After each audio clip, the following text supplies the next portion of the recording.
سیدنا امام اعظم ابو حنیفہ کا عالم یہ تھا کہ آپ کے زمانے میں جتنے ائمہ اہل بیت کے زندہ تھے، حیات تھے، آپ چل کر ہر ایک کے شاگرد بنے۔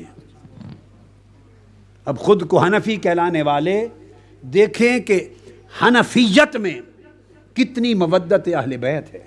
امام عبداللہ بن مبارک روایت کرتے ہیں کہ امام ابو حنیفہ رضی اللہ تعالیٰ عنہ جب مدینہ گئے تو سیدنا امام محمد الباقر کی خدمت میں حاضر ہوئے، اور حاضر ہوئے تو ان کی خدمت میں حاضر ہو کے اپنی عقیدت کا اظہار کیا اور ایک جملہ بولا، وہ جملہ سنا رہا ہوں۔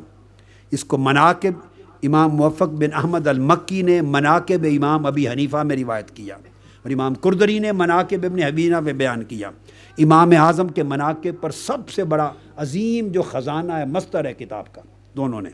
امام اعظم ابو حنیفہ نے فرمایا کہ خدا کی قسم اے امام محمد الباقر، آپ کی حرمت اور تعظیم اور تکریم میرے اوپر اس طرح واجب ہے جس طرح صحابہ کرام پر تاجدار کائنات کی واجب تھی، چونکہ آپ کی حرمت میں حرمت مصطفیٰ نظر آتی ہے، آپ کی تعظیم میں تعظیم مصطفیٰ نظر آتی ہے، آپ سے محبت اور مودت میں مودت اور مودت مصطفیٰ نظر آتی ہے۔ 9 امام اہل بیت اطہار کے حیات تھے امام اعظم کے زمانے میں، اور آپ ہر ایک کے پاس جا کر زانو تلمس طے کیے۔ اور عالم یہ تھا کہ امام اعظم ابو حنیفہ رضی اللہ تعالیٰ عنہ ائمہ اطہار اہل بیت میں سے جو امام بھی بنو امیہ یا بنو عباس کی ظالمانہ کسی حکمران کے خلاف خروج کرتے اور نکلتے، آپ خفیہ اپنے تلامذہ کو بھیجتے، 12 ہزار درہم تک بطور نذرانہ ائمہ اطہار اہل بیت کی خدمت میں بھیجتے تھے۔ اگر چیف جسٹس کا عہدہ قبول نہیں کیا تو اتنا بڑا جرم تو نہیں ہے کہ تادم وصال قید میں ڈال دیا جائے، نہیں، بہانہ یہ تھا کہ ہمارا حکم نہیں مانا، چیف جسٹس کا عہدہ قبول نہیں کیا، بس، اور کوئی گستاخی نہیں ہوئی۔ دراصل سبب یہ تھا کہ وہ سب حکمران جانتے تھے کہ یہ امام ابو حنیفہ گھر بیٹھ کر اہل بیت کے ہر شہزادے کی خدمت کرتے ہیں، ان کے ساتھ محبت کرتے، مودت کرتے ہیں، ان کو سزا محبت اہل بیت کی دی، جیل بھیجا، حتیٰ کہ امام اعظم ابو حنیفہ کا جنازہ بھی جیل سے نکلا۔ انہوں نے محبت اہل بیت میں وفات پائی، شہادت پائی۔ اب امام مالک اہل بیت اطہار سے شدید محبت تھی، اور ائمہ اہل بیت اطہار حضرت امام جعفر صادق جیسی ہستیوں کے پاس کوئی مسئلہ پوچھ لے جاتا تو فرماتے اذهب الى مالک عنده علمنا، مالک کے پاس چلے جاؤ، ہم اہل بیت کا علم اس کے پاس ہے۔ کل ائمہ اہل بیت کے شاگرد تھے، ان کی محبت اور مودت میں فنا تھے۔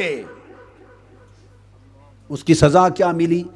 ایک طلاق کے مسئلے کو بہانہ بنایا، بنو عباس کے حکمرانوں نے ایک طلاق کا مسئلہ اختلاف بہانہ بنایا، مگر محبت اور مودت اہل بیت کی سزا اس طرح دی کہ ان کے سر اور داڑھی مبارک کو موڑ دیا، اور سواری پر بٹھا کر مدینے کی گلیوں میں چلایا، سب کچھ موڑ کر، اور حکم دیا کوڑے مار کر کہ سب کو بتاؤ جو نہیں جانتے کہ میں امام مالک ہوں۔ اس حال کے بعد 25 سال تک امام زین العابدین کی طرح آپ گھر میں بیٹھ گئے اور باہر نہیں نکلے، اتنا دل دکھ گیا آپ کا۔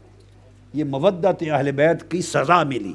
امام مالک کو جب کوڑے مارے گئے جعفر بن سلیمان عباسی نے، آپ کو بہت سخت کوڑے مارے اور سزائیں دیں، تو چونکہ وہ بنو عباس سے تھا، حضور کے چچا حضرت عباس بن عبد المطلب کے خاندان سے لوگ تھے جنہوں نے اہل بیت کے نام پر حکومت پہ قبضہ کر لیا، اور پھر چن چن کے ایک ایک اہل بیت کے امام اور اہل بیت کے محب کو شہید کیا۔ کہ امام مالک پہ جب کوڑے مارتے تھے، کوڑے مار مار کے آپ بے ہوش ہو جاتے، جتنے کوڑے لگ چکے ہوتے بے ہوش ہوتے، جب ہوش آتا پھر وہ دوبارہ کوڑے شروع کرتے، تو کوڑوں سے ہوش آنے کے بعد کہتے لوگوں گواہ ہو جاؤ، باری تعالیٰ میں نے کوڑے مارنے مروانے والے کو معاف کر دیا۔ پھر کوڑے لگتے، پھر کوڑے کھا کھا کر امام مالک بے ہوش ہو جاتے۔